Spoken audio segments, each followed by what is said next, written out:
Hello, everyone, and welcome into the 16th episode of Jack's Mailbag, the series where I answer your Gamecock athletics questions. If you have a question you want answered on next week's episode, be sure to drop in the comments section below on this YouTube video, or I'll have a post on the Insiders Forum on GamecockCentral.com where you can ask all of your questions that you may have for me. This week, we've got a lot of baseball to talk about as South Carolina gets ready to head to Raleigh for regional play against James Madison on Friday at 2 p.m. And then if they win, they're most likely going to be playing either NC State or Bryant, but more likely probably NC State. But we'll have to see what happens. And without further ado, let's get into our first question of the week from Jeff2001, who asks, so what do you know about James Madison? Well, I know when you go back in United States history, he is the fourth president. And, I was looking up to see if he's on any dollar bills or anything, because, you got, George Washington. I think Thomas Jefferson's on a bill. Benjamin Franklin somehow is on a bill. But James Madison, apparently, his face appears on a $5,000 bill, which I don't even know that's possible. But jokes aside, South Carolina's opponent for this week, James Madison, the JMU Dukes. And look, this is a very, very good team in my opinion. They got in without winning the Sun Belt Conference. They got in as an at-large bid.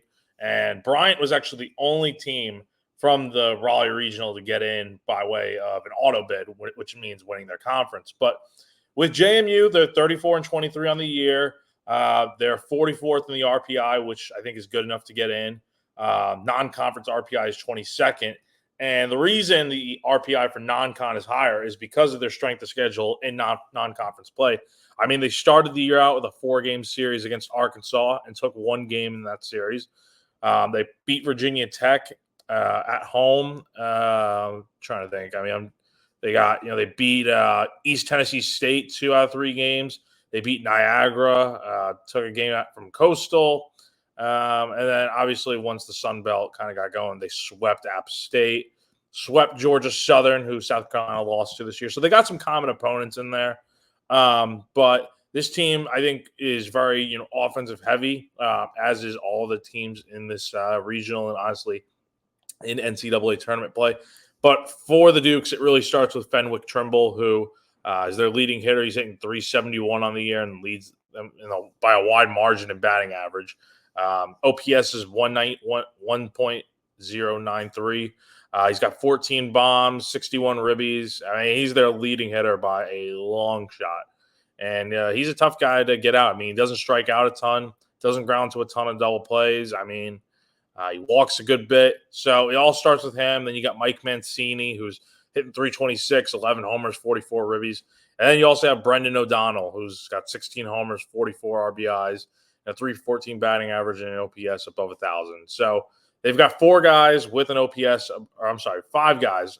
with an OPS above 1,000. So it's going to be tough to get these guys out, and we'll have to see what happens. But I definitely think South Carolina can handle them with that. And then the pitching staff, I mean, as a team, they got an ERA over 6, and the ERA does not mean everything.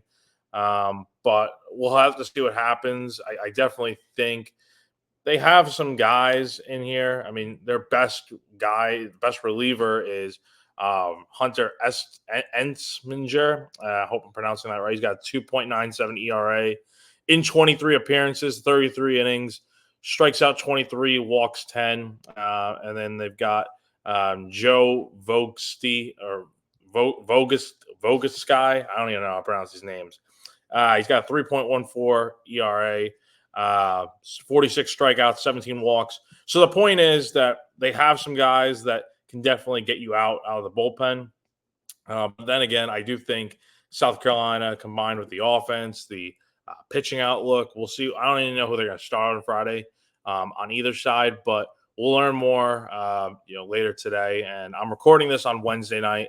But by the time you see this, I will be on the road to Raleigh and should already be there. There'll be press conferences, batting practice for all 4 teams.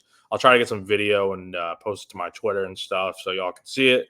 And I'll have live updates as always with what Mark Kingston said and what the James Madison coach said. So it's going to be very interesting, but I definitely do think South Carolina is going to get the job done in game 1. They've been playing good ball lately and clean up the errors a little bit, and I think you're in good position.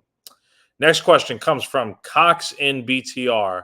Says, Jack, thank you for what you do and do it so well. Well, thank you very much. I appreciate that. I am interested in what kind of things you heard from other writers last week in Hoover. Were they as dumbfounded as we all were? So Cox in BTR is referencing at least I think they are, the 10th inning debacle with Blake Jackson, who tried stealing home but was called out.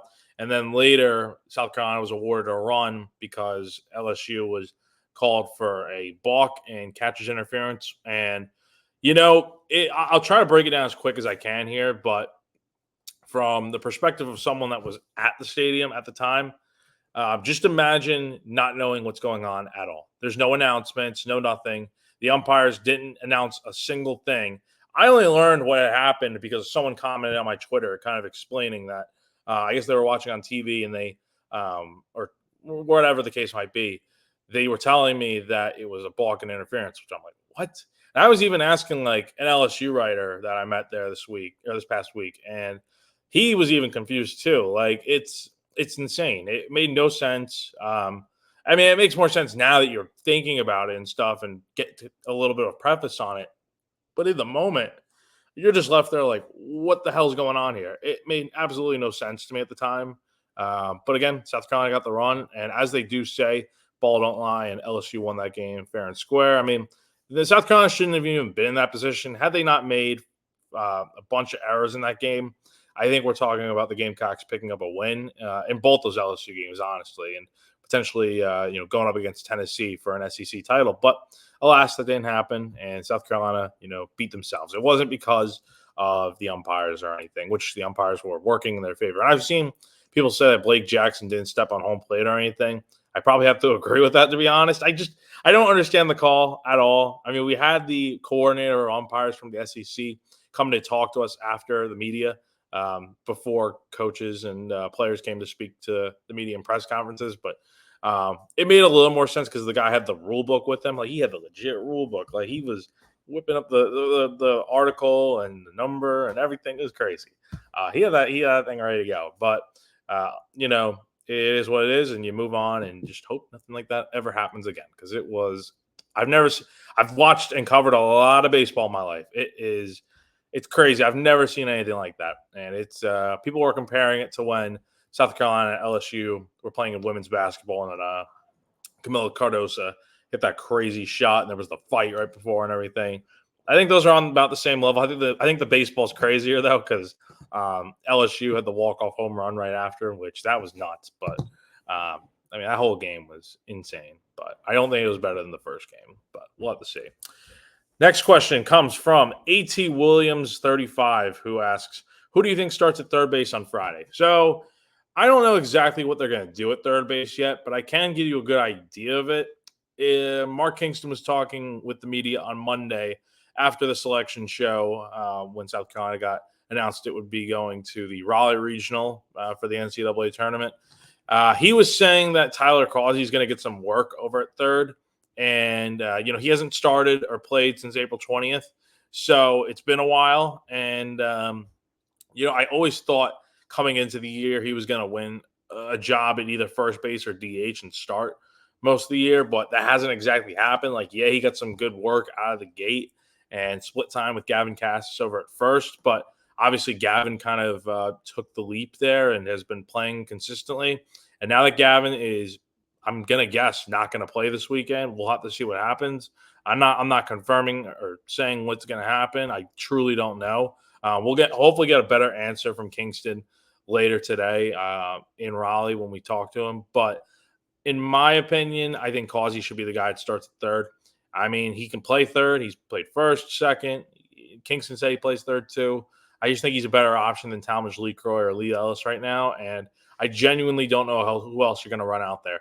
Look, you got to work with what you got right now. Your defense is just not good, plain and simple. Try to cut down the errors. I mean, we've seen this team have games where they haven't had any errors in a weekend. So it is possible. I think it just comes down to playing with confidence and, fielding hard-hit ground balls. It's easy as that. You're going to make your errors. That's bound to happen. But 10 in 3 games last week was insane, and you hope you just don't ever see anything like that again. I keep saying it. I do not think that's going to happen again. if this team and coaching staff and players have worked this week to try and correct that, I think good things will happen. But if not, we're seeing what kind of work they put in. Maybe I don't know, but I definitely do think things will be better this week. Next question comes from Washington Cock, who asks, Jack, this one I have been wondering about for a while. What do you think about the first part of our batting order, specifically Petrie, Jackson, and Messina batting 2 through 4? When Petrie gets on base, then base, then Blake, being our best bunter, does a great job moving Petrie up one base. However, when this happens, many teams just walk Messina as he is such a dangerous hitter. Would you be open to the idea of moving Blake Jackson down to the 5 spot, perhaps moving Parker up to the 3 hole?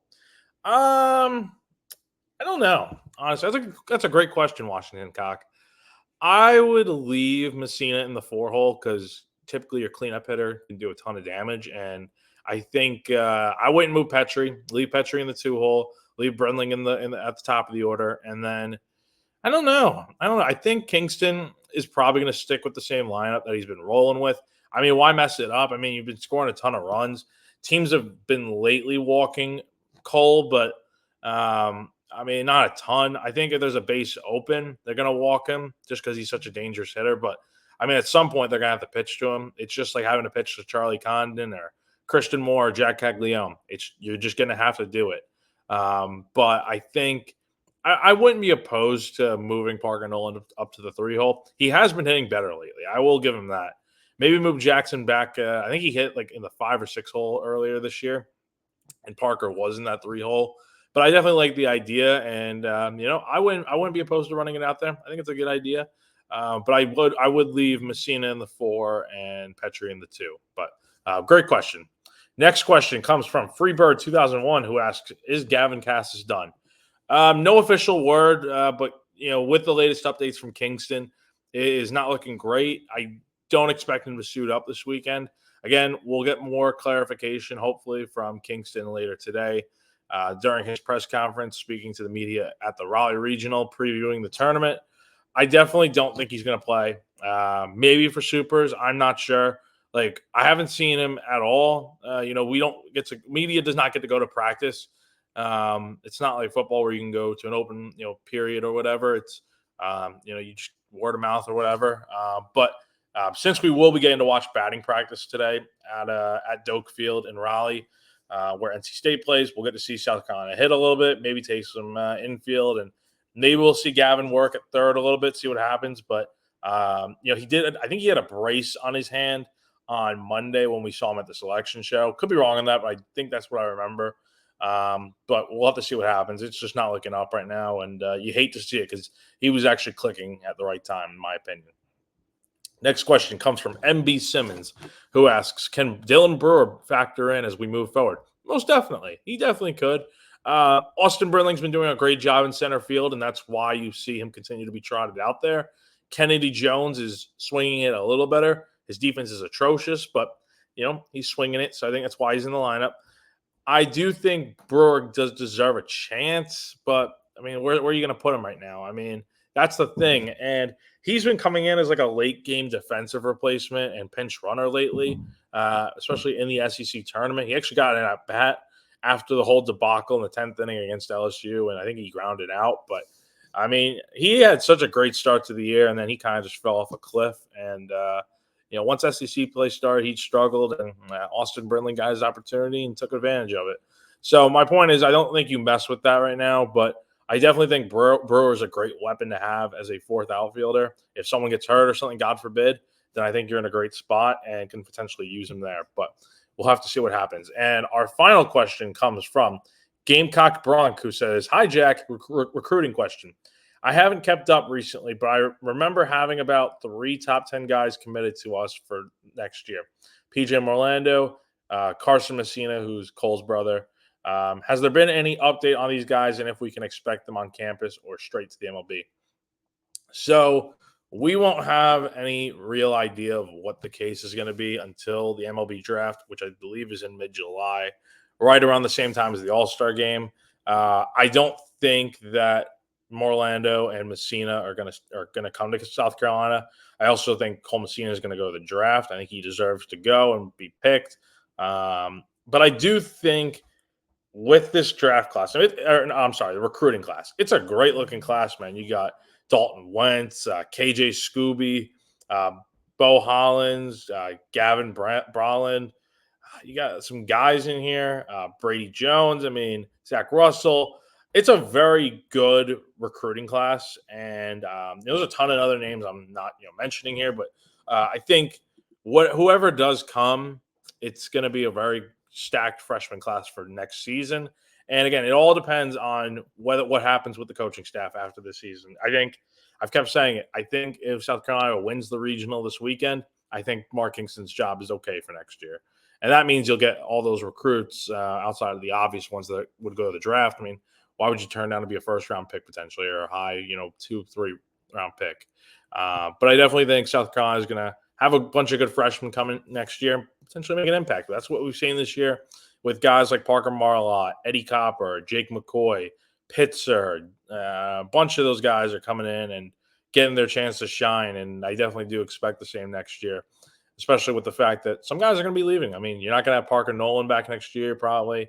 Cole Messina, Garrett Gainey, a bunch of guys like that. And you're going to need some younger guys to step up. That's just the name of the game. So that is going to do it for this week's episode of Jack's Mailbag. Again, if you have any questions you want answered, be sure to drop a comment on this YouTube video below, or I'll have a post on the Insiders Forum on GamecockCentral.com where you can ask all your questions. Again, the Gamecocks will kick off the Raleigh Regional against James Madison at 2 p.m. on Friday. We will have live updates and coverage starting today as I get to Raleigh and throughout the entire weekend. As far as South Carolina goes, I'm going, even if they make it to Omaha, which would be awesome. But we'll have to see what happens. Again, first pitch is at 2 p.m. on ESPN Plus. If you don't have an ESPN Plus subscription, highly recommend getting one. It is going to be a game changer for you, so you can watch all the NCAA tournament games that you want. But that's going to do it for me for now. Next time I'm talking to y'all, I will be doing Leaving the Yard from Raleigh. Until then, have a great rest of your week, guys.